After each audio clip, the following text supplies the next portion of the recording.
Now what I want to do is I actually want to change another setting or property, I guess it's called fill style.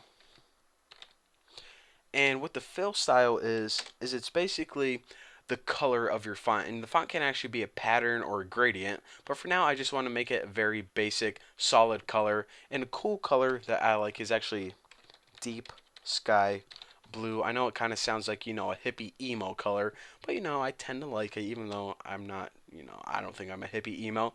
And the next thing I want to do is I actually want to change my stroke style. So context, stroke, style. And remember that I said that fill style was basically the font color. So it's the font solid color. Now the stroke style is basically the outline or the border color of the font. So for the stroke color, I want dark slate gray. And you can actually spell gray with an E or an A, depending on if you're, British or American or whatever. So basically what we did is, aside from that little mistake, we basically referenced the canvas in the context and changed some properties of the context or the object we used to write on the canvas itself. So now that all the properties are set, let's actually go ahead and start drawing something, drawing some text. Well, in order to actually draw text on the canvas, what you do is you put context, and this already knows that you're working with this canvas because we referenced it right here. So any function that we use, like fill text, automatically gets written on our canvas. So fill text is a function that basically adds text on the canvas. Now it takes three parameters. The first parameter is what text do you want? Basically, what do you want it to say? And I'll just go ahead and write what smells like tuna. Now the second parameter is the second two parameters are the X and Y position.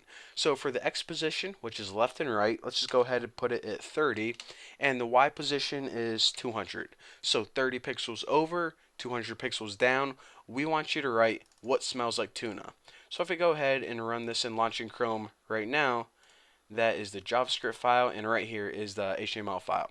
What smells like tuna, and what color did I choose? Oh yeah, deep sky blue.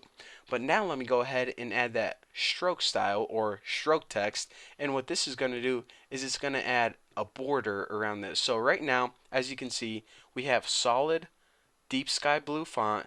Now in order to add a border around this, this is what you do. I think I just repeated the same thing twice. It's easier if we just copy this, save it a little time because I'm a little bit lazy, and instead of fill text, just put stroke text. Stroke text. Now you can leave all the other parameters the same, and the stroke text is actually going to be this color right here.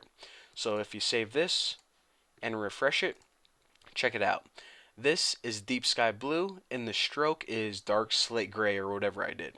So that is how you write basic text to the screen in HTML5. So for now, thank you guys for watching. In the next tutorial, don't know what I'm going to do. I'm probably going to play with old Dan for a little bit, but come back. It's going to be awesome. And oh yeah, don't forget to subscribe.